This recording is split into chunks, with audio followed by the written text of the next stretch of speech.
Ladies and gentlemen, welcome back to the Strompcast, episode 211, and my first one of the new year. I know Richard and Chris covered this already, but if you did have a good new year, I hope you did. And yeah, but other than that, let's get into the podcast. Let me introduce you to my co-host first, main man from Toronto, repping the Canada jersey. It is Danny Saldana. How you doing today, man? Feeling good, boys. Glad to be on. Happy New Year's to you, boys, and Happy New Year to everybody listening as well. I usually don't deviate from the Sporting jersey. I try to leave that to Richard. No, that's me. That's me. I'm the football hipster. That is his here. thing. I did wear this on purpose because Sporting loves to kill my dreams, but I digress. This is yours and mine. Yours and mine both, by the way, brother. This was bought many summers ago. One summer ago. No, one winter ago. Sorry. all one of them ago. So what could have been? What could have been? We could have had him. Could have had him twice. Here, we could have had him twice. But over here at Sporting, we don't like to have good things. We don't like to keep Daniel happy. So it is what it is. But one day, I'm feeling good. One day we're gonna get a Canadian guy on Sporting, and it's gonna be fucking. We got a Canadian girl in the female team, and she's been. We do. Well. We've had a couple Canadians. We've had a couple Canadians for the team for the females. We need one for the lads now. Yeah. So listen, Sporting, if you're listening and you're still looking for fullbacks, there's a young talent, extremely good young talent, Alfonso Davies. I'm sure he's affordable. You know what? I heard his contract's coming up soon, actually. So I heard this little team, Real Madrid, is after him. I'm sure we have more pull than Real Madrid. Yeah, I think so. I'm positive. Who wants to go play against like Atletico Barcelona when you can play like Estoril away? Who wants to go to Madrid when you can go to Lisbon? Who wants to go to fucking Sevilla when you could go to fucking I forgot a fucking city name. To fucking Guimarães. Yo, I want to say something. I was gonna say Vila de Conde or something, but I forgot what I wanted. That's what I wanted initially. It slipped my mind. I don't like that. I thought you were going to recommend yourself. I'll give you like. That's what I was waiting. Nah, Loki. I was actually going to mention Richie Larea is available, and if Toronto don't want him, I mean, he's not a bad option. Not a bad right back. Better than Fresneda, and you know why? Because the best ability is availability. Anyways, jeez. Hey, look at this guy. New year, new quotes, you know? Sure. And from one Canuck to another is my marriage. How you doing today, man? I'm good. 2 big wins back to back. Always a good thing. Undefeated so far in 2024, the year of our Lord, which is always a good thing.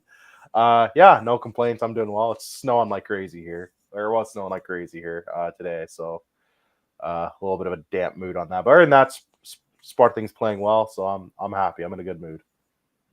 Yeah, and shout out to Chris who couldn't make it today. He's grinding away at work. Shout out to Chris. And you can also follow myself if you want down here. But most importantly, make sure you follow all things Alvalade on all social media and podcast platforms. Without further ado, might as well just get into the game, which happened, about 2 hours ago now? 3 hours ago? It finished probably? Barely, yeah. 2 hours ago. Yeah. There's still games going on even. It's like we might have live results as it happens. Well, I think Porto already 3-0 up. I think they won, right? Or something. Did they win? They're winning 3-0, but there's still 15 minutes left. You never know. Oh, is there? I think it's a Ivan Nilsson hat trick as well. So he's been balling, I suppose. But so it was a 4-0 victory, and that was goals from Pedro Gonçalves with 2, Gyökeres with 2. A dominating performance. Tondela definitely looked like a second division team, which obviously they are. But other than that, Danny, I'll give it to you first. What were your overall opinions of this game? Yeah, I mean, I was fairly confident in the win, though. You know, I did enjoy some of the surprises in the team. To start off with that, with Rafa Pontelu. I'll actually just jump right into him in general because I was actually really curious to see how he would do this game. It's clear he came from Lestrade was in the second division, not the third. Yeah, right? it's evident. They're near the bottom of the second division. Yeah. Okay.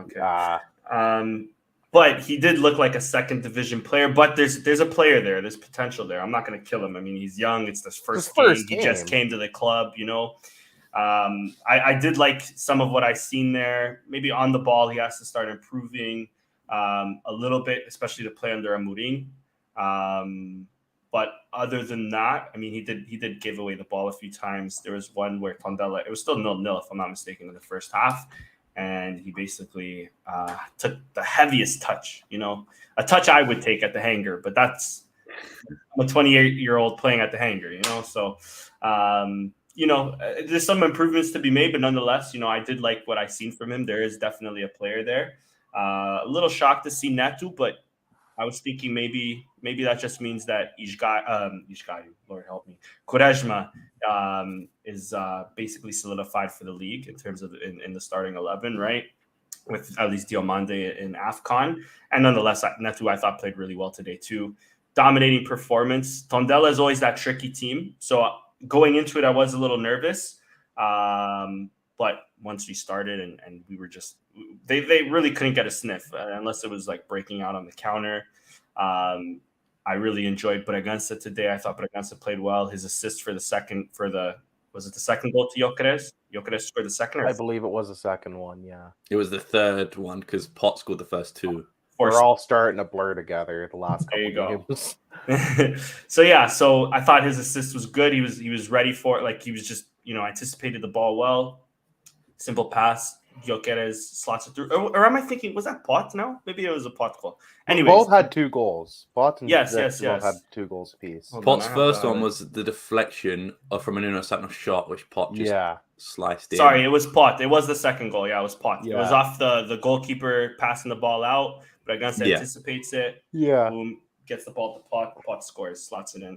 I'm the only thing I'm disappointed in is throughout all these weeks I've been predicting, and we'll get to the predictions obviously later on in the show. I've been predicting Gyökeres and Pot to score constantly, and now that I've stopped doing at least Pot, he starts banging. I've only been doing Gyökeres and Pot. Gyökeres, when I do predict that he's gonna score, he doesn't, and then I'm like, it's Dasa, maybe he won't score. Scores too. So.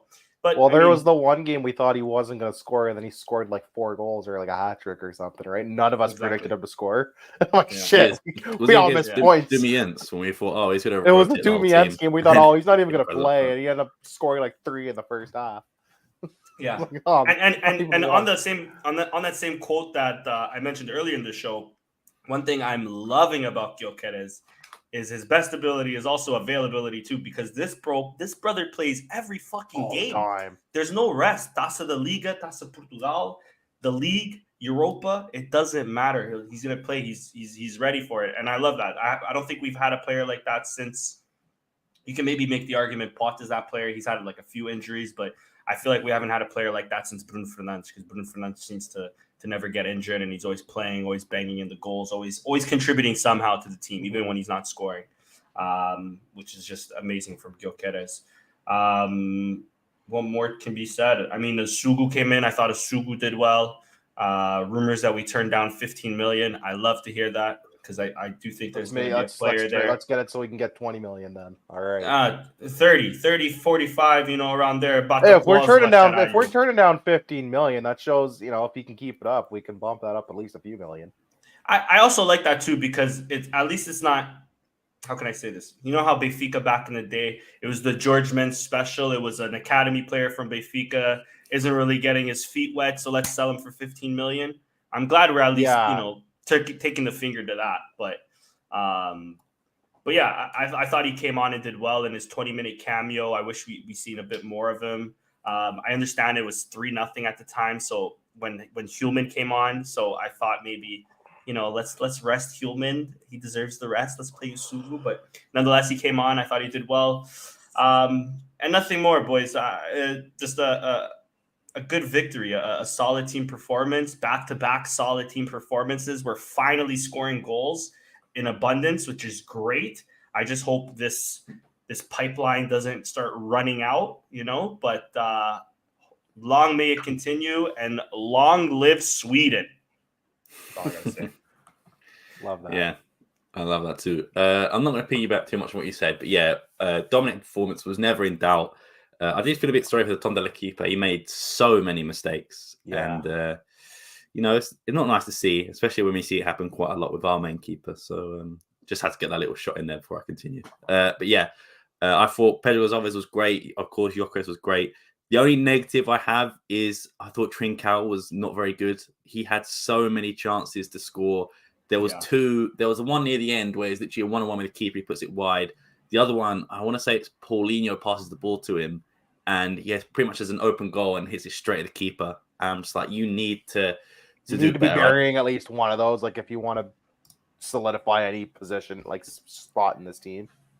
Yeah, definitely. And I think for someone who hasn't played a lot of 90 minutes this season, when you see his competition is Edwards and Pedro Gonzalez, and even to maybe a lesser extent, you got Jenny that can play the wings. Yeah. For me, he's been playing Paulinho at the wings. Oh yeah, exactly. Yeah, Paulinho on the wings.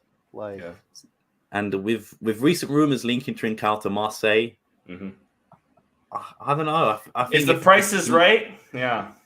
But if the price won't be right because we only own 50%, and unless we're getting 20 million for him, which I don't see happening, maybe 15 on it. We're gonna lose money either way. But I think maybe not in January actually, but maybe in the summer, maybe part ways with Trincao because it'll be his second full season, and we said last season, he didn't get a preseason. He's not doing a lot. The team also sucked last year too. Like there was nothing to help anybody out really. Yeah, and Trincao's playing better, but I just don't see it. He's getting into position while he's putting himself in the right spots. It's the final third. It's the last little bit. It's his finishing and his decision making in those key moments that he needs to really improve on. Like he's putting himself in all the right places, getting in where you need to get in. He passes when he should shoot. He shoots when he should pass. When he shoots, he's not hitting the target, or he's putting it wide or right at the keeper. It's his decision making in that final third that needs to be worked on, like a lot. And for me, he's obviously like a project player, someone that Ruben Amorim wants because he's young and that could improve. But have we seen much improvement in 2 seasons? There was the sort of mid to end last season. He was fantastic. I thought he was playing with confidence. And this season, I don't know if it's injuries or something, just. He hasn't played a lot this season, I feel. Either. He hasn't had as many chances this season as last season, to be fair. But I think, again, the thing is, in the chances he's got, he's either not impressed or he's done, like, a couple good things. Like, he's not done anything to set himself apart and solidify a position. Like, he's not, when he's coming in any game, he's not changing the game very much. He's not having as much of an impact on a game as, like, Edwards has had. Or Pot the last month and a half, 2 months, or Jokeres, or even Paulinho to some extent, or Morita, or right? Like it's just he's not having the impact that other players ahead of him would have. Well, even like I said, Jenny's come on off the bench and had bigger impacts in games than Trincao, in my opinion. Yeah. But it's also because Jenny's also like very direct as well, and Trincao's not that. He tries to be that guy at times where he'll take on a man or 2 or 3. But he's nowhere near Jenny's. He reminds me of a young Nani where he'll be in a 1-on-1 or a 1-on-2 situation. Yeah, I hear and sometimes just unnecessarily he puts himself in that position, and that's what leads to the poor decision making. Like Nani was the same way, and even a lot of Portuguese wingers are like that. They try the tricks or they try to do something cool, and it just doesn't come off. Sometimes the best thing is the easiest thing to do. It's the simple stuff, and I think that's where he's lacking, is he doesn't know when he's just got to do the simple thing instead of trying to do the spectacular. Yeah. For me, and I think when he does play with the confidence that he has, and I think we saw it, like I said, towards the end of last season, he was doing the tricks that you were mentioning, Richard, but he was pulling them off, and you could sort of forgive it when he doesn't because he's playing with so much confidence that you're like, okay. If he's playing well, but if he's making 10 decisions in a game and 9 out of 10 of them are great and 1 or 2 is bad, you let it go. And I guess that's what you mean when we say we didn't have a lot of things to play for last year. Apart from the Europa League, but like the league and the 2 tasses were pretty dead. So yeah, mate, we were out of the title race in October. Realistically, let's not lie to ourselves. We were out of the Taça in October. We lost the Taça Liga. We were eliminated from Champions League, and we basically just had all we had left to play for was Europa League. Last season, and now we're about to win the quadruple, is what you're trying to finish that sentence with, right? Well, I don't want to get too ahead of myself. It's on. We might be the greatest team on the fucking planet. I'm just saying, we might be looking something. Hey, I called my preseason prediction was we're winning at least 1 trophy this year, at least 1. Yeah. It's looking favorable. We win at least 1. It's looking very favorable. We have Yeah, I'm knocking on all the wood that I can right now. Caralho. But yeah, it's looking like we're at least going to have a chance to put ourselves into a final for the Taça Liga potentially. We've had a good Taça Portugal so far, which is always nice. We're into the quarterfinals now, so we're what 3 games away from a final. We're 1 game away from one final, and 3 games away from another final. So we got a chance. Yeah. And we're leading the league, which I know it's only a point, but Porto slipped off this week, which helped both us and Benfica, separated kind of a little bit of the herd. So we take Rich. Let me just remind you. Remind me, Sporting Club Portugal. That's all I'll say. That's all I'll say.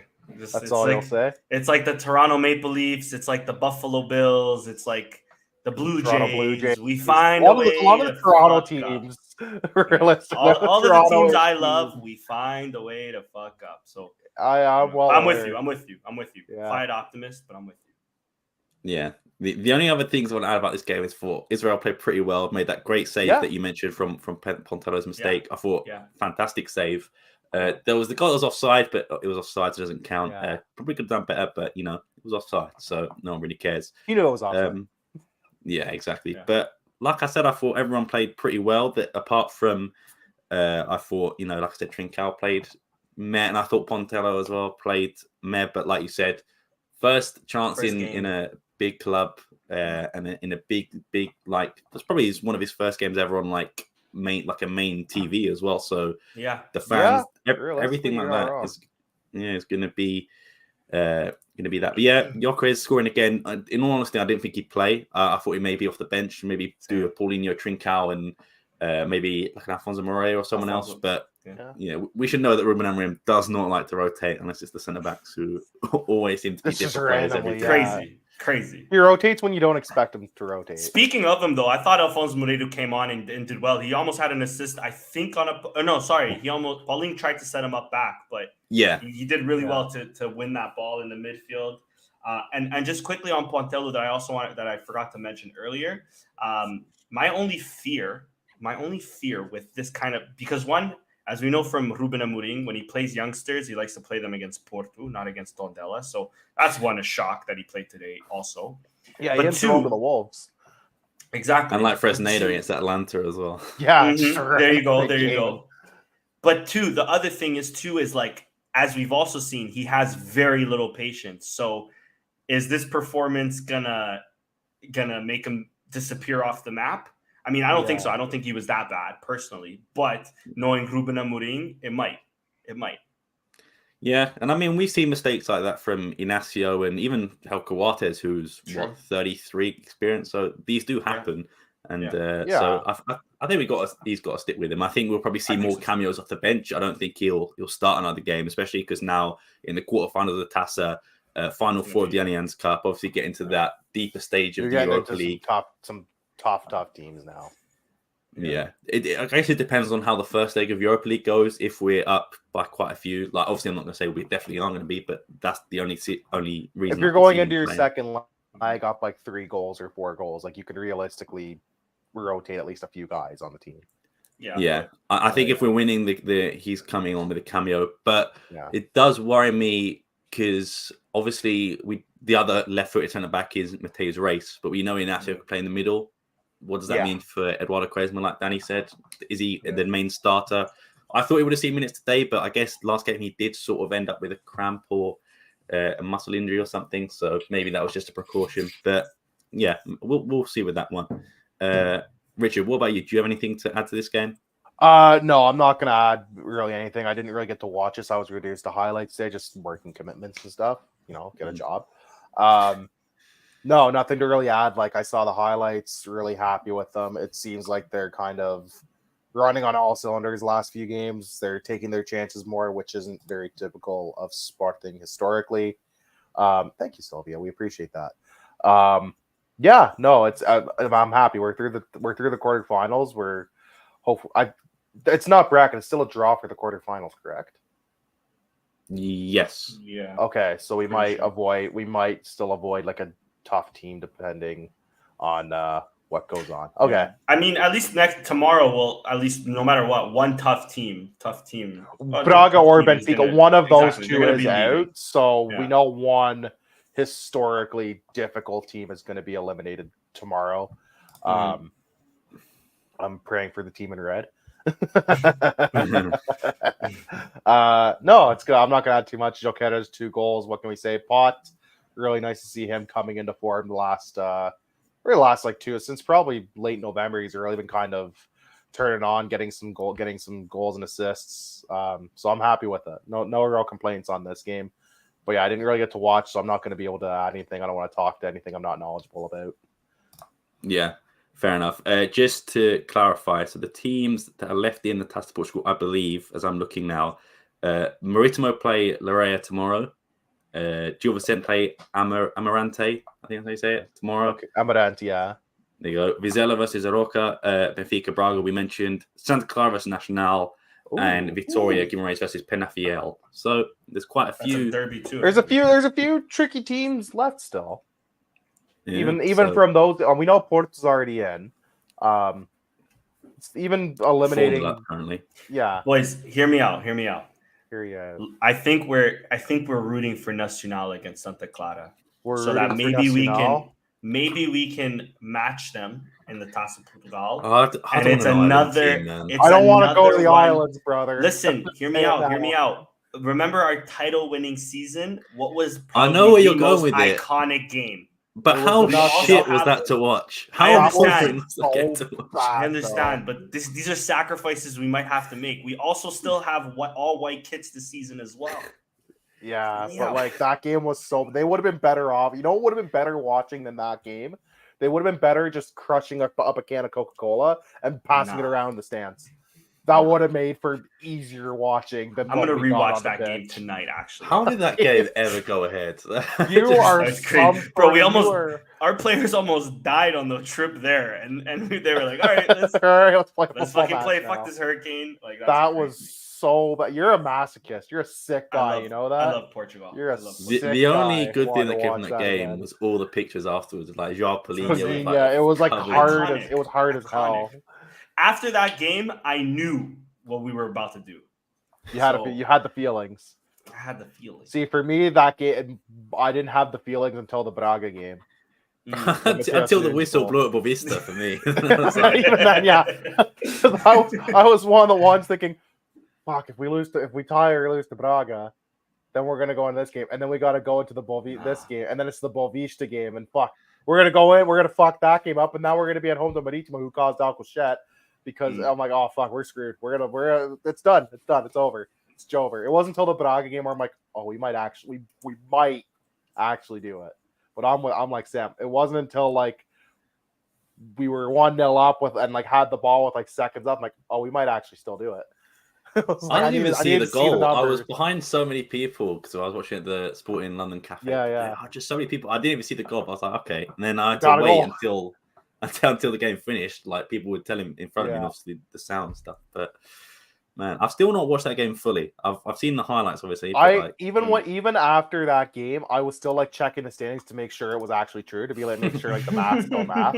I was like, I'm not. Hang on, like numbers don't add up. Hang on a second. Let me just with calculations. I still wasn't sure. I was still running the numbers after that game. It's like we won. I'm like, did we though? Are we sure? Speaking of numbers, are we sure about that? Speaking of numbers and leagues, we are on to the Estoril game now. We have goal point for this one. Thank God. We do indeed. So 5-1 versus Estoril. A very surprising result considering how good form Estoril have been in. Chris and I were way off. We were both like, 2-1. We were way off. I said 5-1, but I said to Portimonense 5-1. So you had the wrong week, brother. Sam almost got it. He gets 5-0 today, and one more goal would have. I guessed 5-1, and I guessed all the goal scorers, but Google Sheets must have just forgot to save them. So. That's code. VAR that's code for fucker didn't fill out his predictions. Yeah, I completely forgot to be honest. But yeah, let me read out the lineup quickly. So we got Adan in goal, Eduardo Quaresma, Ignacio, Mateus Reis, Nuno Santos, Jenny, Braganza, Hillman, Pedro Gonçalves, Edwards, Yokeres with 4 assists, technically 3, but goal points says 4, so I'll go with 4. Trincao, Luis Neto, Esugo, Esgai, and Paulinho off the bench. Danny, I'll start with you again. What were your overall thoughts on this game? Brother, we dominated from minute one, which I loved to see, especially against a team like Estoril, who have been on a good run. I know they started off the season poor. Ever since they got Vasco Seabra in, they've been flying, right? I think they beat Porto or drew against Porto. I believe they beat Porto in the toss of the league. Porto, I think they beat them or drew them in the league as well. I know they lost, right? I know they lost to them today, but like they've been a bit of a boogeyman for Porto the other 2 games they played for. Yeah, played them for a few years now. The only shame was that 1 year, a few years ago, apparently the stands were coming down when Porto were winning or down 1-0, and they had to cancel the half or something. Anyways, we won't get into the whole past game, or I'm anything pretty like sure, that. right? Yeah, no, they played from the second half. I thought from the second half, okay. where Marega was out, but now in the second half he was in, and horse shit. Anyways, I digress. It was a good way to start off against the Estoril. We dominated from minute one. I don't really remember many chances from Estoril aside from an offside goal that they scored.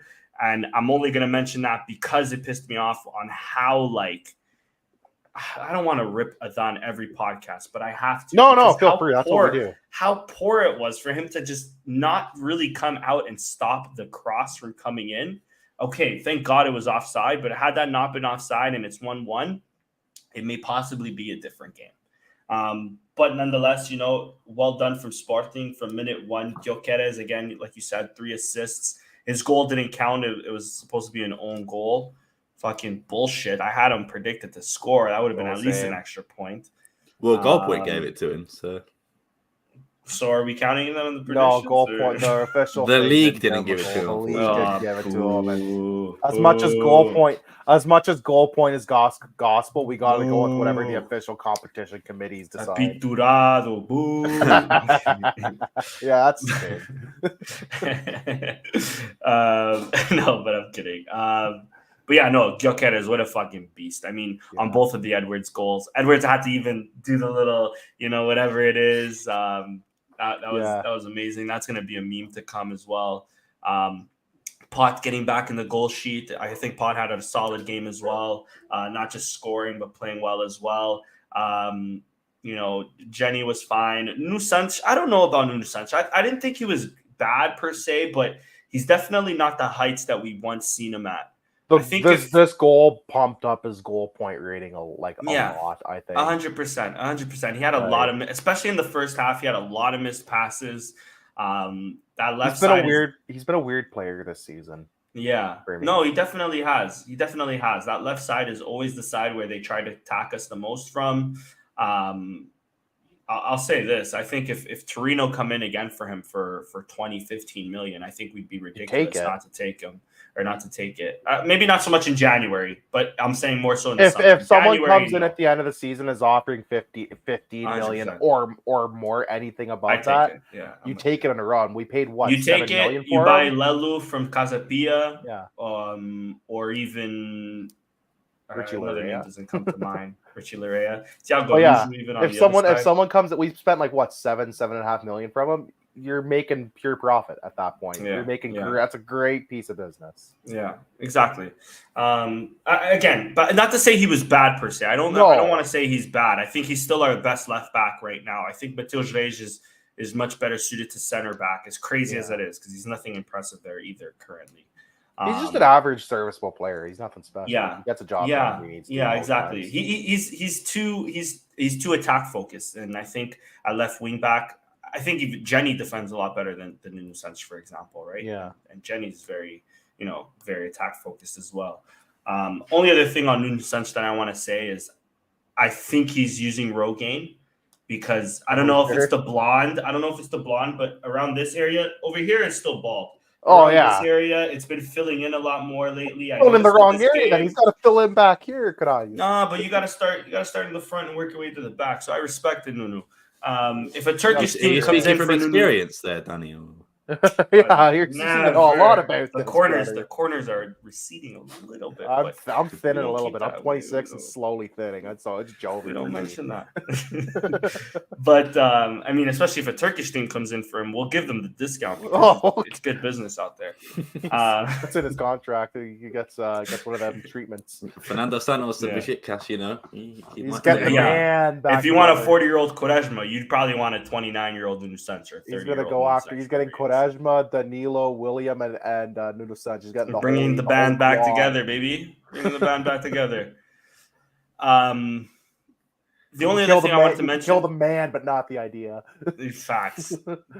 Long live Fernando Santos. He fell upwards. That's crazy, right? That's wild to me. How did he get a? Yeah, but I mean, Besiktas are pretty garbage this year too. To be fair, I think but still, like in like general football circles, like a decent name club, like a good name. Yeah, for sure. If the fans don't kill them, it's a success. You know, like Turkish fans they're pretty intense over there. The only other thing I wanted to mention was Bragança, because I think this was the game for him to really show his quality. Because if he didn't, with Morita out in the Asian Cup, I think the move for Amorim would be to put Hjulman and Pot in the middle and maybe have a front three of like Edwards, Gyökeres, Paulinho, or Trincão, but likely Paulinho. And I thought, although Goal Point gave him a 5.6, I thought he did way better than a 5.6. I thought he played really well. He came off of an injury today, at least, or at least they were icing his ankle. He was saying, or the commentators were saying. So, but I mean, in terms of this game, I thought he played solid. I think the move forward is this, at least the 5, the Pot, Gyökeres, Edwards, Bragança, Hjulman until Morita gets back at least. Really curious to see what we're going to do without Jenny, because I think Jenny has been, I mean, without a doubt, has been our best right back. And after seeing Ishgayu today, and then there's nobody really to sub Ishgayu other than Travassos, you know. Not anymore. Gets healthy and establishes himself, and even then. Who else? I think is out for the rest of the season. Beautiful! You gotta love that. I think then even you know what? I'll call it now. I wouldn't be surprised to see Eduardo Quaresma move to that right wing back slot. You think? Especially with St. Just out, yeah, for sure. Bold strategies, Cotton. Or even Trincão, actually. Now that I think of it, I think Trincão played there for a little bit. If he did, I don't remember. I'm not gonna lie to you. Yeah. I'm not going to pretend like I know. I think if St. Just comes back, he could be that right back position. Big if. That is a huge if. Giant ass. He's coming back in a few weeks. Definitely, I'd say about a week he'll be back. And I think he'll probably be tested in that right back role, if not Quaresma. But... Yeah, fair. I mean, Coach is back. So I think the back line, I think it might be Coach, Quaresma, and Inácio. But knowing Amorim, it might still be Coach, Inácio, Reis, right? And Inácio playing on the right, which I think would be a mistake. If he wants Nuno Santos to play, because, like, for example, he could have done that against Porto, but he benched Nuno Santos to play Matheus Reis left back and put Quaresma in that center back spot where Matheus Reis usually occupies. I guess it depends on the team, I suppose. But it's going to depend on the opponent. Depends on Amorim's mood. It depends on how his coffee tasted that day. What the alignment of Jupiter is to Mars. It depends what Quaresma did in training. Apparently, you know, what did his girlfriend tweet? Like, there's like 80 different factors at play here. Like, I feel bad for Quaresma just because his girlfriend's getting so much attention. Leave her alone. You know what cycles of the air. Leave players alone, and like leave their significant others alone as well. You're weird people. To be fair, from the stories I hear, I think she needs to leave some of the sporting fans alone. She also, like, you know, that like she follows the definition of no, tweet first. She doesn't read and think. She just tweets and thinks later. It reminds me like the Ronaldo family. Like, do you know when the World Cup was on? Ronaldo's sister was relentless on Instagram. It was big genre energy. It's like, now let's go to but they haven't stopped though either. Like, during the World Cup was at the worst because it was all like under a microscope and he was under the microscope. But it was like every time I'd open like a social media thing, it was like, and now let's hear what Katya Verdo has to say about this. Like, I don't care. It was a big Ja Rule energy, you know. Like, what does Ja Rule have to say about this? I don't care. Yeah, like he probably doesn't have the answers I'm looking for, if we're being honest, and neither does Katya Verdo. Yeah, exactly. Facts. But I mean, what I'm saying is the back line I think should be. I don't know if Quach will start right away. So at the very least, have it the same Inacio, Reis, Quaresma. If Quach does start, I still think you go Quach, Inacio on the left, Quaresma on the right until Quaresma has a bad performance. Because even in this game, I thought he was solid. He was doing well. He was anticipating winning the ball back well. He was pushing the ball forward. He's decent on the ball. As Tiago Tomás said, also my boy, I miss you. Aquelas arrancadas, like he's there. I think he's doing well.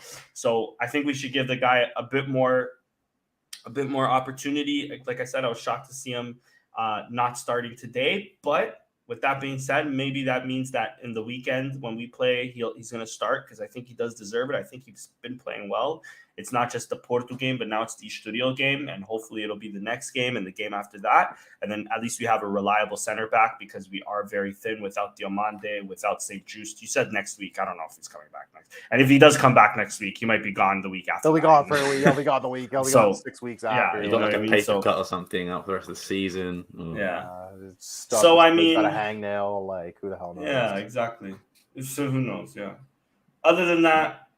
I bitched that Adan already, right? So that's all I gotta say. Yeah, you've done the Adan. You filled the Adan slander quota for today. Yeah, I think. That's pretty much all I gotta say. Yeah, Richard, what about you, man?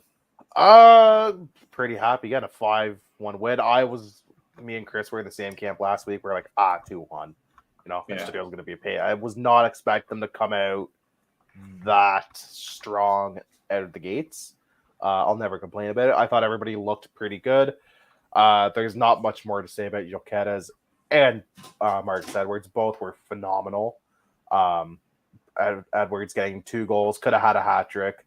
Jokeres 4 assists, could have had a goal to go on top of that. No complaints. Jenny in his last game before heading over to the AFCON with Mozambique. Good luck to Jenny Katamu in there. Also, good luck to Ousmane Diomande because if they do well, that just bumps up their transfer stuff. People, I'm just saying. Think of that side of the coin. Quaresma looked good. I thought Bragança looked good coming in place of Morita. Like Danny said, he's off at the Asian Cup. And by the way, for anybody who watched last week, Asian Cup does usually take place in the winter. So me and Chris are just stupid. I was watching and I had to Google that myself. I was like, I wasn't sure because I know AFCON usually tends to be in the winter, save for a couple times. Mm-hmm. I know it's supposed to be summer this year, and they moved it to avoid the monsoon rainy season in Ivory Coast. Mm-hmm. But yeah, so that was me. You know what? That one. It's not your fault. You know what the fault is? No, it's my fault. No. Listen. It's European clubs for not signing Asian players. Yeah, until now. That's fair. Yeah, I wasn't sure if it was also winter, and I just never paid attention to it. Good luck to Morita. I expect Japan. I expect us to be with him for the whole month. I expect Japan to make a very good run in that tournament. Hillman was good. Inacio was good. Everybody looked pretty good. Even Nuno Santos looked fine. I think his goal inflates his rating quite a bit still, but whatever. Pedro Gonçalves, there's not much else to say about him. He had a good game, had a goal. It's always nice to see him getting on the score sheet. Looks like we're seeing a bit more of the pots that we like to see in that first season and a half at Sporting. He's passing it to the back of the net again, by the way. I forgot to mention that, which we love to see. His goals just seem like passes to the back of the net. They see, you know what it is? He's putting himself in. I mean, his teammates are doing great work, but finding him and great work to get into space. But he's putting himself in the right positions. The confidence is back too, I feel, which is great. There is a bit of the confidence thing. I think he's just feeling himself a bit more, which can only be, mean good things for him. Yeah. Not much to really add. Like we demolished these guys 5-1. Man of the match for me, it's between Jokeres and Edwards. I'm gonna give it to Jokeres just because of this absurd 4 assist game. Like you don't get that in anything. You don't even get that in hockey. 4 assists in a game. That's nuts. So I'll give it to Jokeres for that. But Edwards is a very close second. Happy with everybody. Even Trincão coming off the bench looked okay. He got a really nice goal actually.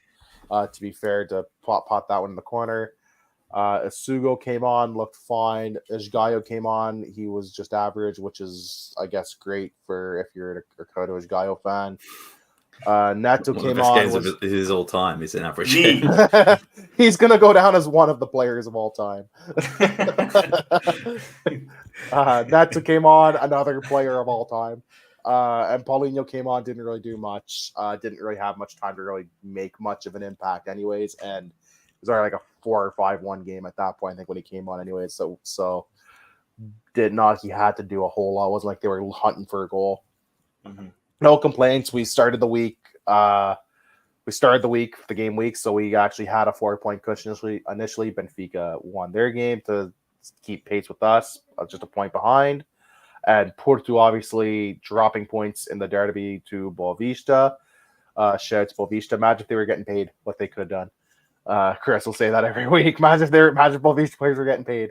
So they dropped points. That drops them further back. They're actually tied, I think, with Braga now on points.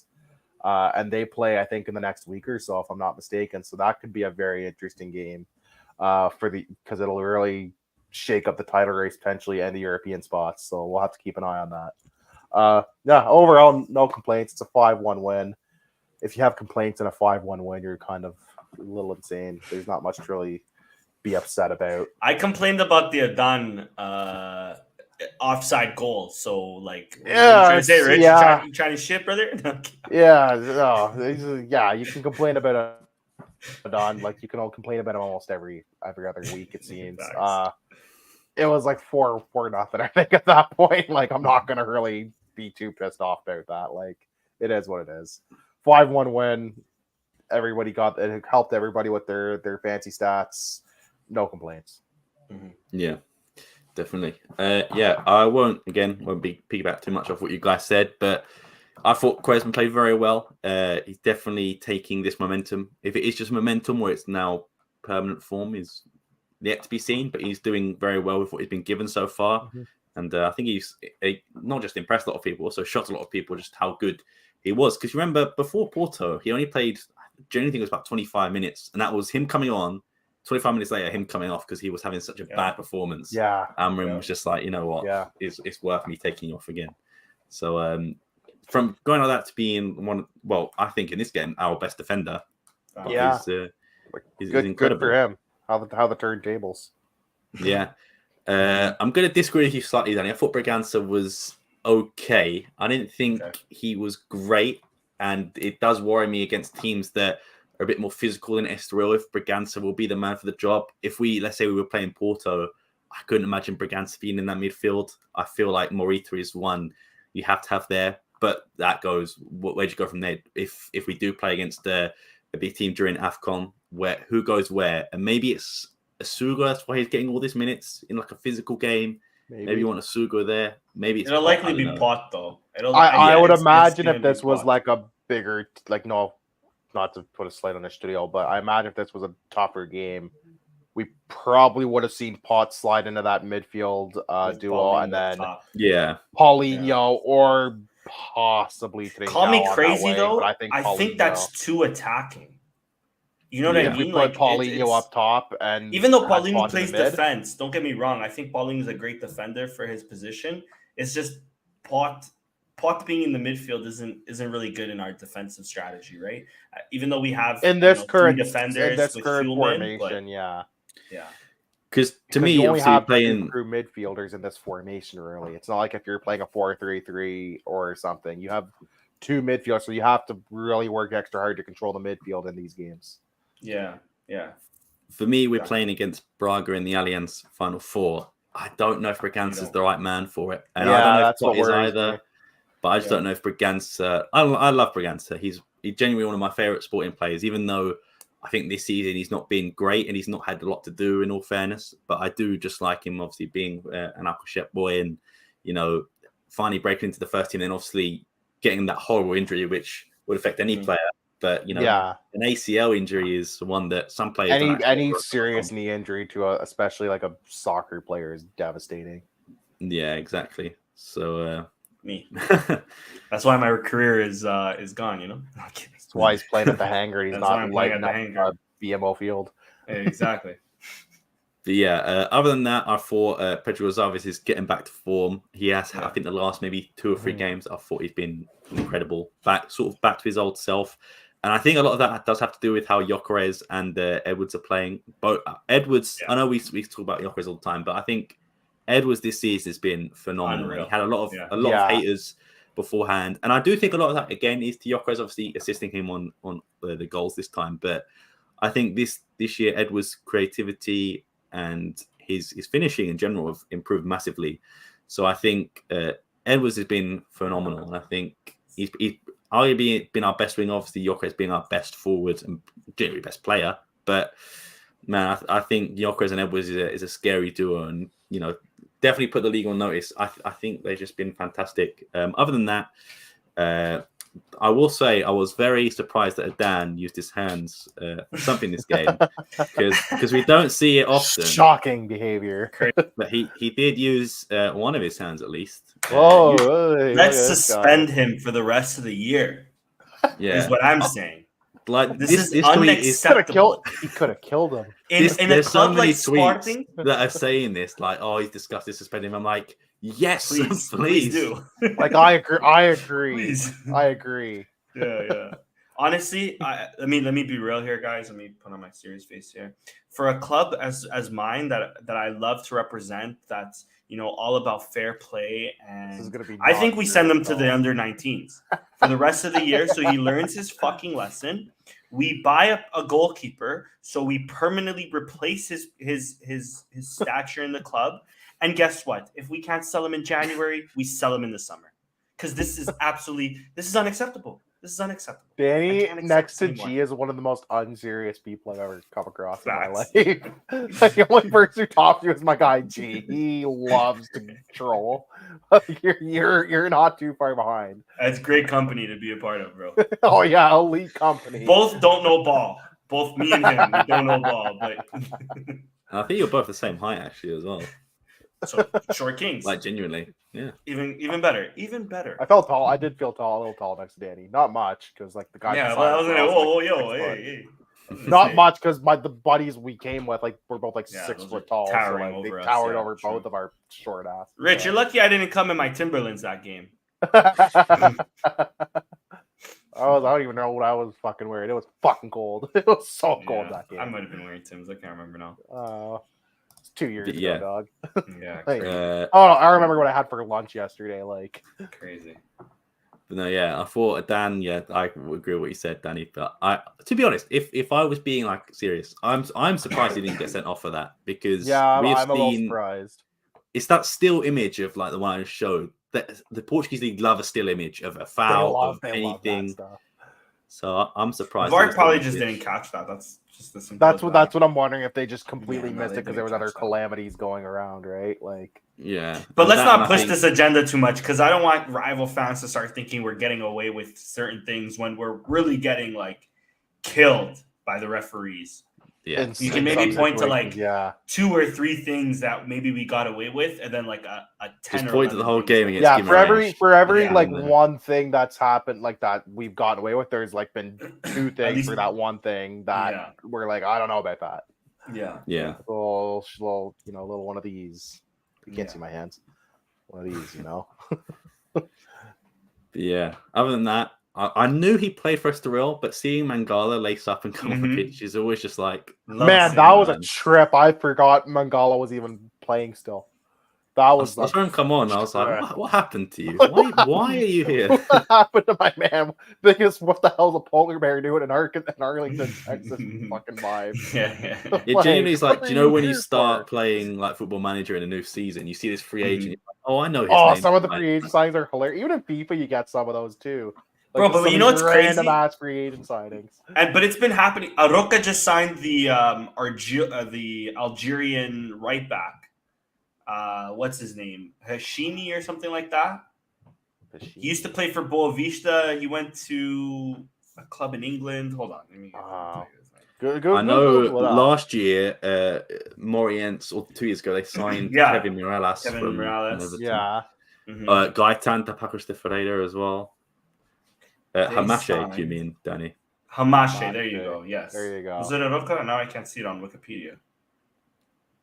I believe you. Hamache. Who was the one Boavista signed? There was a French guy, Adil Rami or whatever. Oh yeah, Adil Rami. Boavista just picked World him up Cup winner, Adil Rami. World champion, Adil Rami. Who dated Pamela Anderson, I think. Legend. Engaged? I don't know. Legend. Oh, good for him. Good for him. Portuguese league does have a few of those players. We get a couple. We get like one every season where we're like, what? This guy still exists? Holy! Like, Vertonghen almost went to Estoril. I think this was a news thing a month ago. That was a couple months ago. Vertonghen was like, I want to stay in Lisbon. I actually was even thinking of Estoril at one point, and it just never materialized. That's a thing for Estoril, and I mean with Mangala and shit like that. Like that's a good sort of selling point. It's like you want to live in Lisbon, right by the coast, right by the beach. You don't want a lot of pressure. You just you know what I mean. Just stay in the first division and maybe do well in a cup. Good selling point. If Estoril know how to like really market that, they can be the fifth best team in Portugal. I know. Maybe shut play up. Conference League. We need Beta Mar to get that. Brother, that's like 10 years away. Like I'm with you. I hear you. We need Beta Mar to adopt that eventually. Yeah, but that's a long time away, unfortunately. It's when I become president of the SOD. It's Joe for the rest of Portugal. I'm voting for you, brother. Yeah, I'm gonna come in. I live 5 minutes away from the stadium. My house before my parents immigrated to Canada.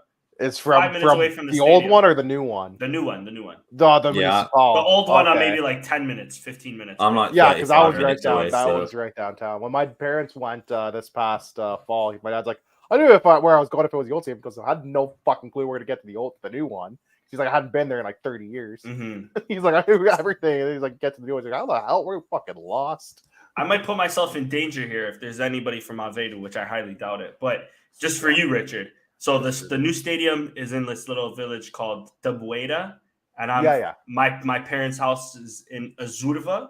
Yeah. And if you go just past Azurva to Eixo and you start saying like Saldanha or something, or Melvage as we're known as over there, they'll know. They'll know my family at least. They won't know me. I don't know what the word is if you say Navjanavedo. I know my great uncle was one of the founders of the club.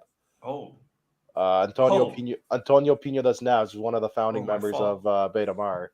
So I'm just saying we have. You're speaking to royalty, man. I'm just saying where I'm from, brother. I'm not.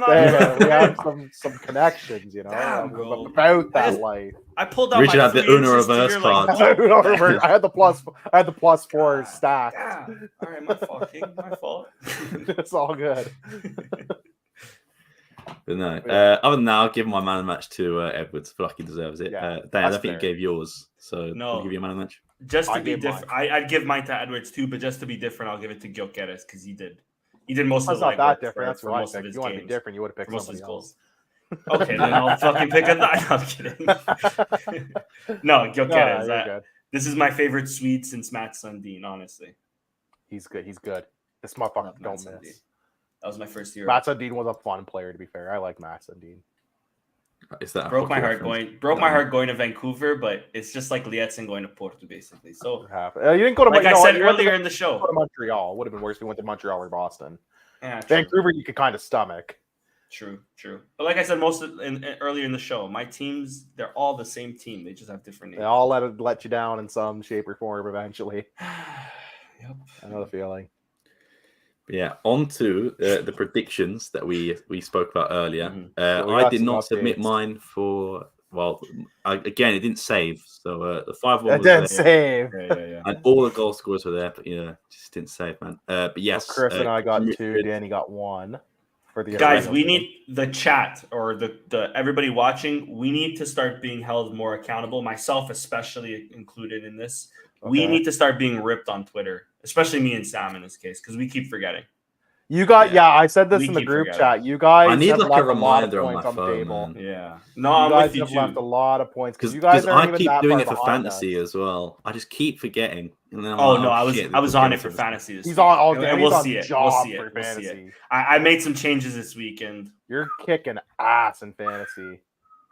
And then for the round of 16 versus Tondela, I went with 5-0, and I went for a debut goal. You almost had a 6-point week. Oh, but you had 2 goals from Gyökeres. Well done. He had both. He had 2 Gyökeres times 2. If he had Pot or if he had, I did have it, but it auto-corrected to Paulinho. So yeah. Bro, pick. What is wrong with my phone? There's 3 players. There's 3 players that have P in their names, and he picked 2 of the wrong ones. Bro. You picked the 2 wrong. You definitely picked at least 1 wrong one. I don't know what you were thinking putting Pontello as your scorer. I thought, you know what, a corner, just header it in. Yeah. Debut goal. He's 5'8", but he's scoring a corner, bro. For no problem, for sure. So to be fair, I have said since like the first week, I've put like Mateus Racy in and like a random you put some weird induced. ones. To be fair, I've done own goal like twice this season. It's gonna come off. One of these days, it'll come off. It should have been last week. It should have been last week. If I put own goal last week, that would have been huge.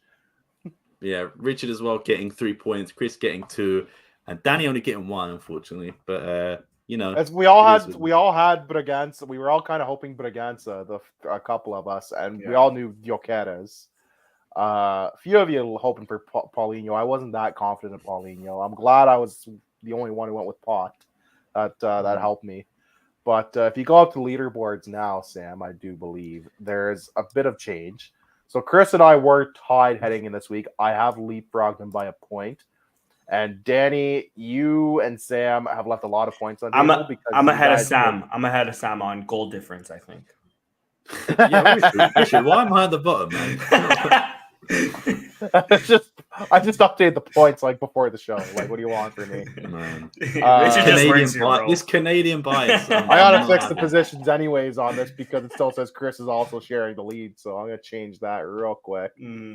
Sorry, and you're both sitting 3 now, tied. But Danny left points has left points on the table, as has Sam. But Sam had a big week this week to tie Danny in the standings.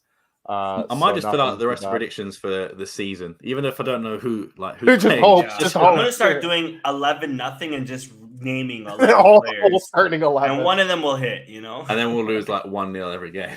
Yeah, 0-0 draw, no points. It's gonna be brutal.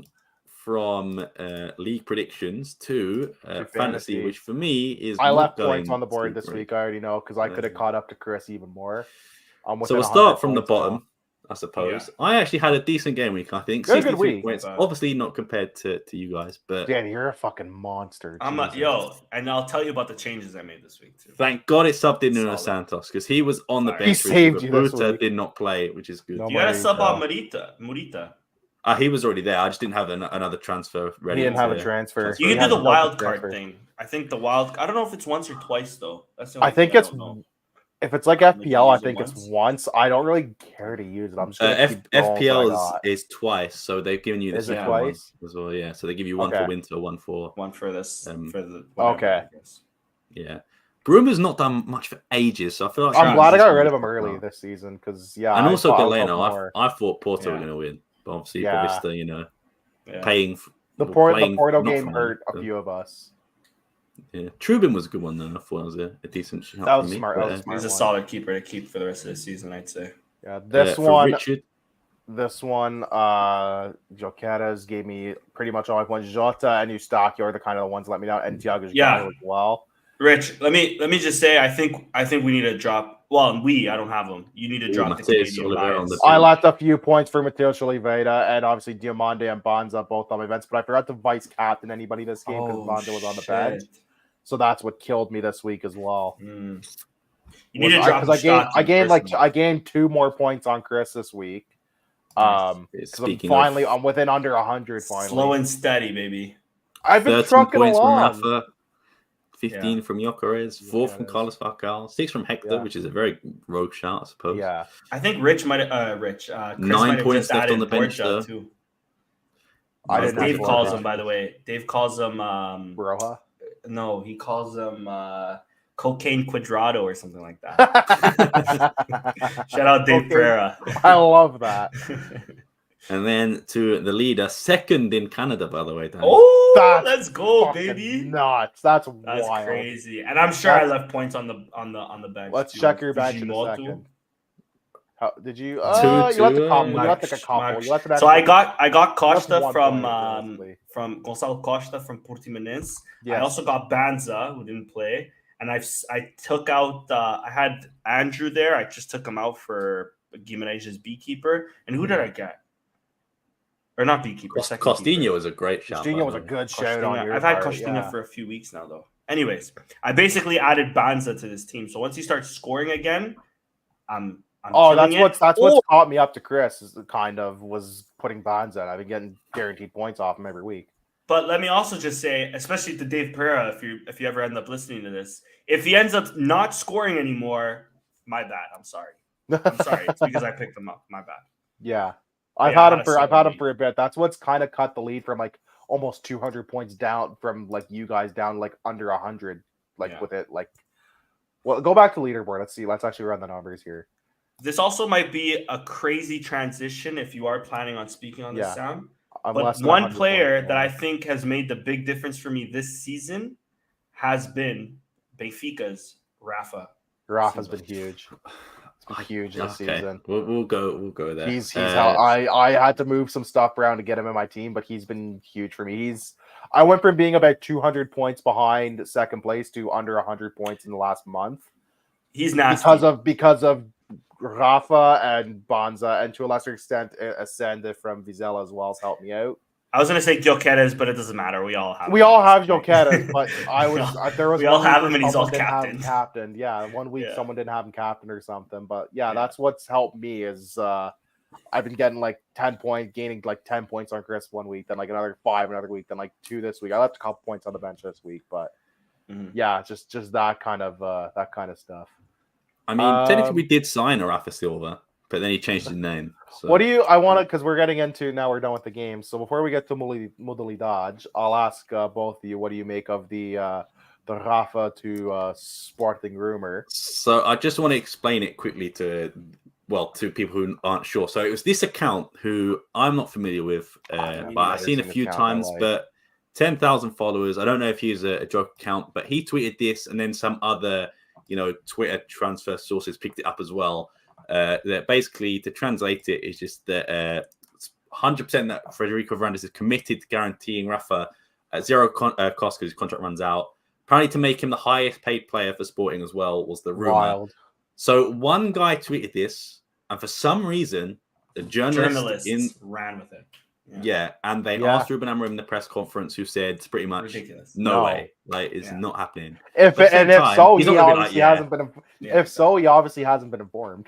If he hasn't been informed, what do you expect him to say? Yeah, exactly. Like he's not going to say anything. The papers. I know the rumor is that he's basically not renewing with Benfica. That's kind of a foregone conclusion. Yeah, he said everybody. The last game that Benfica played, or the second, or the game before that he's gonna miss it. Right? Those are the things. These are the atmospheres he's gonna miss. Yeah. Blah blah blah blah. The rumor is, I don't know how true this is. I was speaking with my dad about this yesterday. He said that apparently something was put out that he had asked for whatever the amount of money was, which was more, and then like a crazy signing bonus, and then his camp came out and said, we didn't ask for any signing bonus, and this is what we actually asked for from Benfica. Either way, he's done with Benfica. I think it's guaranteed because seems to be some very toxic back and forth between his camp and the Benfica camp. For years, by the way. For a few years now. Not too shocking, but I think it's kind of coming to a head now. Because he's been pretty loyal to Benfica the last few years, like him or not, like the team or not. He has been. He's been a good player for them. What do you make if we do sign him? I'm not saying we will. I want to know what you think. Start with you, Danny. Hold on. Let me just quickly share something that I was looking for the longest time. Yeah. And I just found it the other day. Let me see. Tell me if you see that. Basically, this is Rafa's time at Farense. The highlighted points there, if I can zoom in. So I see that is it that he's a fan of Sporting Clube Portugal? Let me read it in Portuguese, Portuguese, as Speed says. So the journalist asks, pode dizer-nos para qual clube nacional, blah, blah, blah, in Brazilian and Portugal, like what team you support.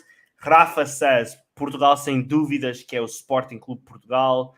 No Brazil não acompanho, blah, blah, blah, blah, blah. So, I personally think the other Twitter page is taking this and running with it. Oh, yeah. But what my heart says and what I do desire, because I have loved this guy from his time at Braga especially, is that Rafa Silva Pontelu changing his name to Rafa Pontelu is not a coincidence. I think because you don't want to have two Rafa Silvas. You know what I mean? Trying to tell me it's what you're trying to, especially when the highest paid player can't even like use his own name. That's not a good look. I don't believe it. First and foremost, I think he's going on the George Mintz carousel. It's going to be Valencia. It's going to be Wolves. It might even be Nottingham Forest. Straight to Dubai or Saudi. It could even be Saudi, He's replacing Jota. He might even replace Jota. He might be collecting some oil money. That's a good point. Time to start learning your Arabic, buddy. Or Besiktas with Fernando Santos, man. It's been right there all along. No shot. His hairline's fine, bro. He doesn't like Fernando Santos. They don't get along. That's why he quit the national team. But didn't he beg him to come? He begged him to come back last World Cup. He was like, "Please come back." No, nah. He was like, "I'm gonna retire from the national team." Fernando Santos like, "Oh, why?" He's like, "Because you either never call me up, or when you do, I don't get playing time, and you don't give me the time of day." And then that was it. And they asked me, he's like, "No, like I'm done." I'm like, man, that's too bad. Like he's like at least off the bench. Like if you need a goal, like quick player, all he can run for fucking days. Rafa, I personally want Rafa to leave simply because, like I said, I like the player, and Benfica fans don't deserve him for everything he's still doing for this club. By the way, he a few weeks ago he assisted a goal, and they were all about the João Neves assist to Rafa, like his hockey. Yeah, it wasn't even what Rafa did after the initial pass. Which is fair, but the pass, in my personal opinion, is nothing that crazy either. You know what I mean? So there's new flavors of the month in Benfica, right? Like that's what it is. Yeah, and even to João Mario, like last month he was, or a few months ago, he was the best midfielder in Portugal, or he was the best Portuguese midfielder playing in Portugal. Now he sucks ass, even though he scores a hat trick against Inter. But thank God they don't remember that because they tied that game. Well, anyways, they blew the game. They blew a João Mario hat trick. That's on. Thank God. That's not on João Mario. He did everything he could and then some. They did not follow suit. God is good. Let me just say that. But with Rafa, it would be a steal and a half because I think personally, if this were to come off. Personally, I think this summer is going to be a very sad summer for us. Whether we win the league or not, Ruben Amorim is going to be gone. Gyökeres is likely going to be gone. I think Edwards might be gone. Pot might be gone. We're going to lose minimum 2 to 3 players. Ignacio Diomande might be gone. Yeah. I think it's them 3. I think Pot can stay. I don't think Pot stays. I think Pot's one of those players. He might stay, but at the same time, it's also he's been here for long enough that he might also try to leave too. It depends. He almost strikes me as a Rafa, where he's could be too. He's almost like good enough or too good for Portugal, but I think if you put him in like an England or a Spain, I don't know how well he would do. That's kind of the vibe I was got from Rafa. Is he's just a step above Portugal, but like the bigger league, like the traditional Big Five they call it. I don't know how he would do there. They might not take a chance on him now because he's too old. I think 2-3 years ago, had he moved to maybe a Wolves or a Fulham or something like that, it would have been interesting. I think last season when he scored that goal was the perfect time for him to sort of shop his interest around. Because I feel like that would have been what people would remember until the end of the season, and he did end the season quite strongly as well. To be fair, so yeah. Also, let me also just say this can all be just a tactic from his camp to try to force Benfica's hand to pay him what he wants as well. I think he's gone regardless. I think he's gone to Benfica regardless. I don't know, but he could want to stay. But he could want to stay to be really that club legend because he has been there long enough to be considered one, right? It's 2016. And he's won a lot. And he's won a lot. Won everything but a European. He's won everything but a European trophy. But Europe, that's all he's missing. Exactly. And it could still happen this year for them, right? Hopefully not, because we're gonna win. It's not. It's definitely not. But don't say definitely, brother. Don't say definitely. Bro, Bella Goodman's got us in good hands, man. Bella Goodman, rest in peace. That curse doesn't end for 30 years, brother. Or 40 years. We're fine. He said for 100 years, that curse expires in 1965. We're fine. In 2065, we're okay. We're okay until then. Okay, my bad. But if this were to come, if they're doing those natives. Yeah, I just hope if this were to possibly come into fruition, that there's not stupid Sporting fans online or around the stadium. There was stupid Sporting fans. We could have hired Mourinho. For Mourinho. I know, exactly. That's there's exactly always gonna where be I'm going at too. So I hope not, though. Is what I'm saying. There's always gonna be that subsection that no matter how good or bad a signing is, they're just gonna shit all over it regardless. Like, yeah. But let me also we're forever the stupidest fan base for some of the shit we did because a couple fans didn't like it, and I'll die on that hill. No, that's fair. But let me also just say to those Sporting fans, if this were to even somewhat be true, which I don't think it is, but if it were to be somewhat to be true, João Pinto, and I'm forgetting the other guy's name, Carlos Fernandes. Carlos Fernandes. Carlos Martins. I was gonna say where would it rank in defections either side of Lisboa? Because it'd be up there. It'd be top. I mean, if it's either side, you can even mention Simão to Benfica as well, because that's big for them too. Even though it's not direct, yeah. Yeah, even though it's not direct, that's true. Well, because they wanted him back, and he went to Barcelona, then he went to Benfica. Yeah, as part of the Quaresma shit. Yeah. Where do you think it ranks, like, all time? Like, it's probably top 15, maybe top 10. Like, in terms of crosstown defections, I would think, because he's a beloved. He was a beloved. We're including Porto also, right? Like between. I'm thinking I was just thinking Benfica Sporting. Benfica. You get Porto in the mix. There's two. I can't remember too many that did that. To be fair, though. For me, for Benfica, not in terms of ability, but I was going to say I remember Carrillo's won the most because he had a massive public falling out, and it genuinely was. I'm going to sign for Benfica because you guys fucked me over, or Bruno de Carvalho more.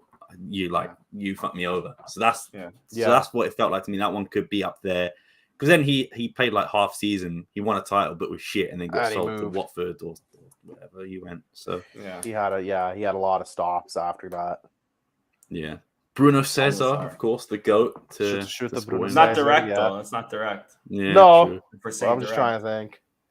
I think the top one of like all the big three for me is Moutinho going to Porto.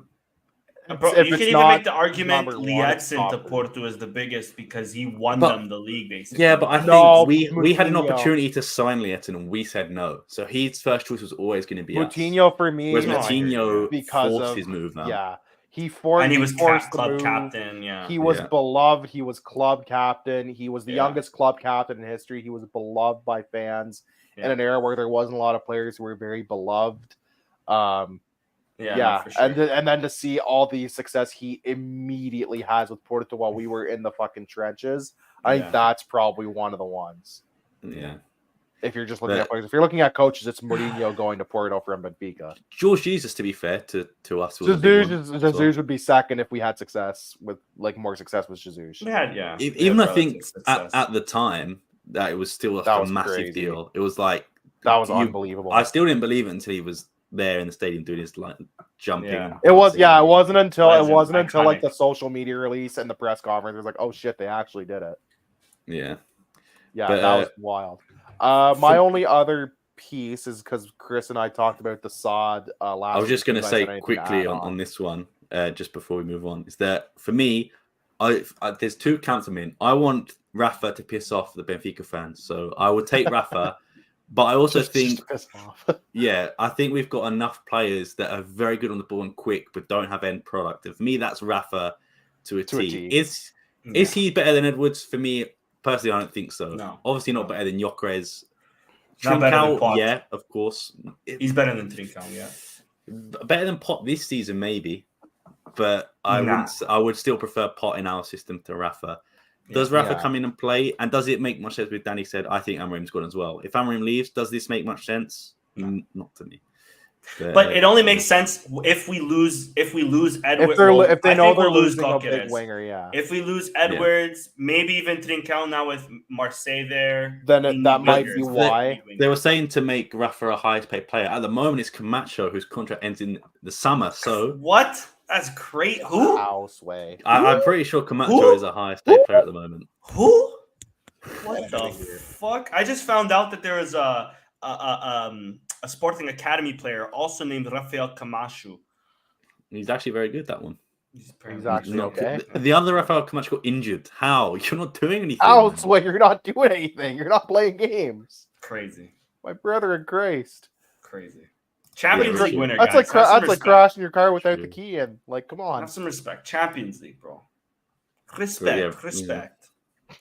Richard, what were you going to go for there? I was going to ask, because Chris and I had a pretty in-depth discussion about the Saad rumors. I wanted to get your guys' thoughts, see if there's anything that you had to add to the rumors of them selling a portion of the Saad after picking up. Basically, they own now like 80 or 90% of the Saad, essentially. So, just curious if you when you saw those rumors of them potentially selling a portion to an outside investor. Specifically, Daddy Todd keeps coming up in these fucking rumors. If there was any thoughts on that, and if you were okay with it or not, depending on who it was, that kind of stuff. For me, as long as it isn't Chelsea or Chelsea Group, for me, I would as long as it's not Chelsea or City Football Group, I'm probably okay. No, City, I'll take. I was just going to say, yeah, I'll take City. Hell yeah, I was going to say, I want an independent investor. I don't want links to any other club. If we can get some guy from maybe like a Saudi or Qatar or someone like that just to invest in the club. And to be fair, with the Ronaldo brand at the moment, maybe this is what it was always leading to, getting Ronaldo's brand. Maybe not Ronaldo himself, but a team, a person in Saudi that is, because obviously that's where Ronaldo is obviously not the most famous, but that's where he's going to grow his brand in Saudi Arabia. If we can get someone from Middle East to come, then good. But I don't want us to be tied to another club like how the Chelsea Group is at the moment, or the City Group more, I should say, at the moment, is where it's like, or even like Red Bull Salzburg, for example. I made the joke onto it, like Red Bull Sporting sounds kind of cool. Yeah, like, Red Bull Lisboa does not have the same ring to it. Yeah. As long as we keep our identity, I think I'm for it. Okay. I hear you. I'm with you as well. Though, let me just quickly say, Girona, if they're not in first, they're in second currently. They're tied for first, I think. There you go. So I'm just they're fighting for it. They're in a championship fight. We're first without City. So you're right. For now. I'm sort of in the same camp where Chris is at. One, I also let me just say, I'm not smart enough to really understand the entire. That's fair. Me neither. That's fair. Chris and I are more than nerds. Chris and I are more than nerds for that stuff. That's fair. Yeah, but what Chris said last week that I resonated with, I'm not also thrilled about this either, because it just means that the control of the club is a little. Even or not a little, it's even more outside of our hands than what it was previously, right? I start questioning, especially as a Canadian, is it even worth being a Socio at this point? Because what's my investment really going towards, right? £5 off kits that you have to pay €30 shipping for. €30 shipping on anyways, plus exchange. Girl math, they're paying me €5. Have you seen some of those over Christmas? Like the people ordering from Loja Verde. There was this one that actually killed me. So they ordered a blow up football, like an actual football for their son or for, like a friend. Like the kick, for their kid to kick. And it came burst. It was like ripped. It was like someone took a knife to it and ripped it in half. It was so bad. And I actually, from my girlfriend's parents, they got me the Sporting Home shirt from Loja Verde, which one was like crazy expensive. Damn. But they told me they ordered it on like the 8th, and it only arrived on the 29th of December. Yeah. So like they were taking their time with it. They took some time on that one. Really. And England's not that far. England. Canada, I can see. We got a whole ocean. England, you're not that. That's a quick plane ride. Yeah. Canada, it's like a 7-hour plane ride. Unfortunately for me, it's a size L, which is usually okay. But the Christmas period, man. Slim down, my boy slim down. Man got to eat, So. Oh! I thought you were saying you're medium. It doesn't. No, it doesn't fit anymore. The large don't fit anymore. Yeah, I'm wearing the more baggy shirts now until January is over. Hopefully, then we can give it a go. Back on it. I like that. But yeah, I mean, I'm not thrilled about it either, because it just leaves a whole ton of possibilities to come through. We might get a Todd Bowley, who I'm convinced it hasn't come out. It hasn't come out on the reports yet, but eventually we're gonna see Todd Bowley on this Epstein list.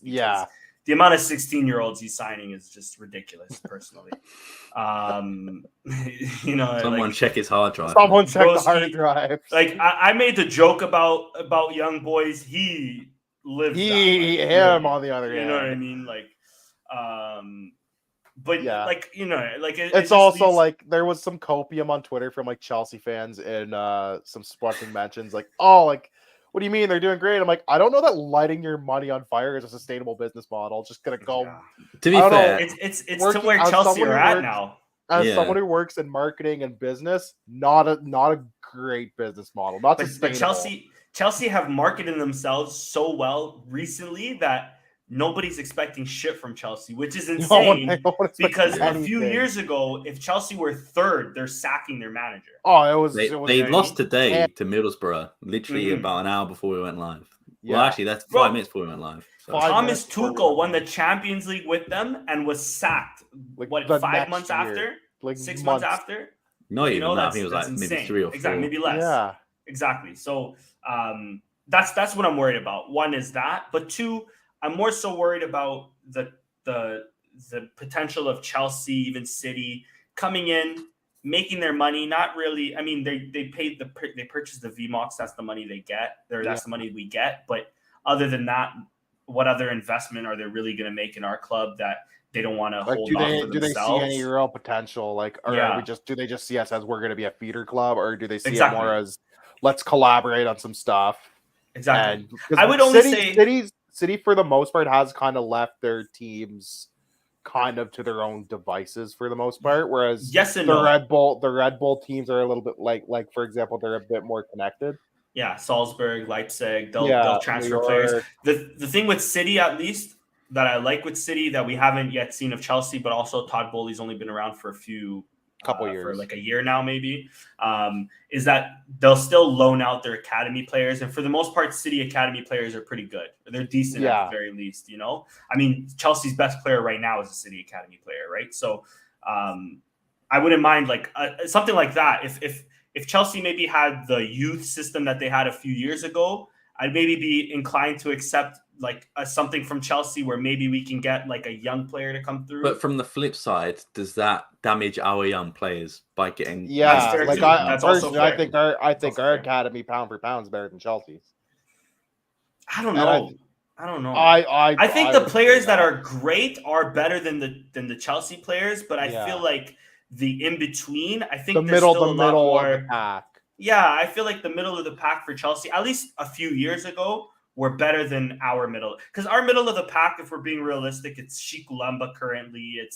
I like the kid, but it's Alfonso. He is far down. He's not. He's on our bench, bro. He's on our bench, though. You know, so it's things like that where maybe if I think of Chelsea, I would take Matt Miazga, for example, the American, over Chikulamba. I'm thinking of like players from back then. From who else was in Chelsea? I'm thinking of like a midfielder. I don't know, an African dude. Anyways, nonetheless, I'm okay with it. I'm not thrilled about it, is what I'm saying. I don't know if you guys answered this as well, but does this have to go to an AG or is it? I believe it does, but like they pass most of their votes anyways. Yeah. Like 90% of the stuff they propose usually gets apart from passed. International voting. Apart from the e-voting, but I kind of get because they said we want to do e-voting. They didn't have like a plan on how they didn't. Yeah, they presented an idea, but they didn't present any like actual structure to the idea. They presented an idea which I believe like didn't fit with like the socio like code of conduct, whatever it's called, membership statutes. I think there was a few problems with it. I get why they didn't implement it the last time it was proposed because they really didn't have anything behind it other than we just want to implement e-voting. So I understand not wanting to vote for something that has a concrete plan. With this, I think it depends on how much are they just going to sell 10 to 15%. Because they own 88% of the sod now, so there's 12% that still belongs to like Holdimo and these other people. Are they going to sell like 10%? Is it 20%? Like, how much are they going to do? Are they going to do a Bundesliga where they own 51%? Like what? That's the other thing. They're very vague about that too. So that's the thing. There's no numbers really have been thrown around. Just they want to sell, but we don't know how much of the percent, if that's even been talked about. Mm-hmm. Like me and Chris said last week, it could lead to absolutely nothing. At the end of the day, it could just be something that they've kind of talked about internally. Like, well, we now own this. Like, it's an idea we could use. There's probably at least a few groups outside of, the usual city football groups in Chelsea. There might be some oil prince that wants to, get in on the fun. It could be from Qatar or Saudi if we put UAE, all our money together, we could probably buy like 0.001%. We could buy. I think you're overestimating how much money I have, brother. I pay rent in Toronto. I don't have much. I checked my bank account today. I could probably get us up to about 1%. Just by yourself, yeah. We'll maybe. Rich, you're paying the subscription for StreamYard next year. Depends on what like percentage per share is. Like, what's the dollar amount they put on it? But like, we could probably get at least close to 1%. Rich, you're forgetting the Canadian dollar means nothing, brother. What do you mean? We wheel and deal him. Hit him with the old razzle dazzle. You get me in a room with Big Fred. Anything's possible. But yeah, it could. Brandis is like, you offering me $1 million? Rich, like, $1 million yen, brother. I'm offering for 50%. He's like, then he gets the Canadian dollars. 50%, and you keep 50% of the pass, and he'll be like, I'm there. Just pay him in Tim Hortons gift cards. In fact, give him some Timbits, he'll lose his mind. I'll be like, this stuff's good. Shout out to the Canadians listening. Sam, you need to rebook your trip to Toronto and try some Timbits. Yeah. I just had an American. It's so expensive out there now, like to get a flight out there than it was compared to back then. Trust me. But still, save up your money. It's a good come in the summer. I just had an American cousin come through in January, which is the worst time to come to Canada. Who comes in January, February, hellscape to come to Canada. But you got to come to Toronto, brother. Try some Timbits. I do have family out there. Yeah, Portuguese family out in Toronto as well. Yeah. So Toronto, like Canada in the summer is freaking awesome. Like I recommend it to anybody. It's a beautiful country in the summertime. Just like May to like September. Fantastic. Copa America this summer, right? Or Euros? I'm still Copa America. Both. I'm trying to go to Copa America, brother. Sam, you gotta. Oh, actually, you're a taken man. Never mind. Anybody else though that is single? Copa America and the Latinas celebrating on St. Clair. I'm trying to go to Copa America for real in Miami, brother. Oh, I'm trying to go for real. Outside of Miami, the best place is Toronto. All right. Okay. So let's just. But yeah, I'm trying to go to Copa America for real. But to bring back this discussion, they could potentially sell whatever the hell percentage they're thinking. It could be nothing. They could sell nothing, and it's just a rumor that kind of goes away again. We won't know until something happens or nothing happens, really. And even just like the New England Pact. Shout out to the New England Revolution and their academy players that thought they had a chance in Portugal. They really thought. But yeah, that's kind of my thoughts. I don't think there's anything else except for some light modalidad stuff, Danny. Yeah. We lost to Braga. I'm obviously not the modalidades guy. We lost to Braga in futsal, but we've had some futsal signings. The ladies, I'm pretty sure, won this weekend as well. Yes. I can't remember now. And we discussed I know they played. I can't remember yeah. In basketball, something happened in basketball. We signed a guy who used to play for Porto in basketball, but I don't know if we played. I also noticed that I follow him on Instagram. The ginger bloke. He used to play for Sporting. Currently plays for Porto. I want to say Palmer. I don't remember. Anyways. Tanner? Or am I thinking Tanner. There you go. Tanner. Oh, yeah, that guy. I mean, this is old news. He's been playing for Porto, but I just found out. So I only competed with you now. Sorry. And he's been using it. Listen, Trevante Williams unfollow him right now. No, I'm just kidding. Danny's been using it. Or wait till he hears about this newfangled COVID that's coming around from 2019. Bro's behind. Yeah. I do have one more piece of bad news to share with you guys. I don't think you guys are ready for it. But George Costa, man. He's not coming. Whoever put the Margot Robbie tweet on our account, bless you. That was me. It was me. That was a good one. Scroll down a little bit, though. Scroll down a little bit. A little bit more. Right there. Oh, right there. I still have a shot. I still believe I have a shot. I still have a shot. Well, who was it that they said was single? They said Dua Lipa single. I'm like, perfect. I like all her images on her photos on Instagram. This is my chance. Yeah, man. Yeah, a very weird interview. Former Vizeu coach random, well. But yeah. hold on, but there's a growing theme going on here because Peseiro had this exact same quote a few weeks ago with Benfica. Did he? Yeah, he said, I hope one day I'll coach Benfica, blah, blah, blah. This is when the Schmidt out was really... Oh, it was kind of at its this is when, height. yeah, when he was schmitting around, you know? Like, yeah. To be fair, he was actually a very good coach for Vizeu, but then he left under a cloud, and then they anymore. Collapsed in their promotion effort last season. I just want to know what the question was for him to say that. I think it was speaking about the election for Porto, and I don't know how they got it there, but okay, yeah, because he's a Porto guy. I know that. Yeah, he's a Porto guy. Yeah, but he's also coaching Assad. It's not even Assad. The real team. It's not even they're an amalgamation of teams. Yeah. Shout out to Joseph Reis, man. Never stop believing. Never stop believing. Never. Thank you, Joe. Never. We appreciate the love. Sad news to end the podcast. Yeah, how will we ever live without George Costa running? Knowing our luck, he's going to be the new coach of Sport, isn't he? They're going to come back to like Amorim leaves. Amorim leaves. Now we're bringing Peseiro ball round 3. Let's go. But Anders in his press conference is going to say this is proof that you never stop believing. Never stop not stopping. Let's go. Yeah, you know. I guess it's a perfect place to end it there. But yeah, if you did enjoy, please let us know and leave comments and everything. And if you didn't enjoy, leave your threats in the comments. Yeah, send those directly to Richard, which you can do right here. Send them right to me. I'll read your them negative feedback to Richard. I'll read them and promptly ignore them.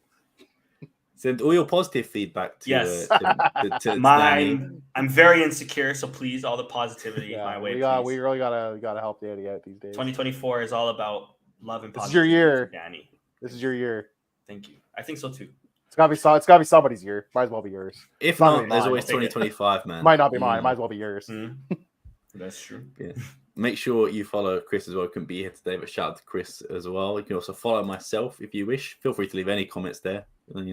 I'm cool with either. But make sure you follow us on every single social media platform and podcast platform on All Things Alvalade. If you didn't know, we're also on Spotify and all those good podcast platforms as well. But yeah, make sure you follow us on there. As I mentioned, our DMs are open. So if you ever just want to ask us a question, feel free. But yeah, other than that, also make sure you subscribe to the YouTube channel. But other than that, yes, we've been All Things Alvalade. Been the Strompcast 211. See you next time. Peace.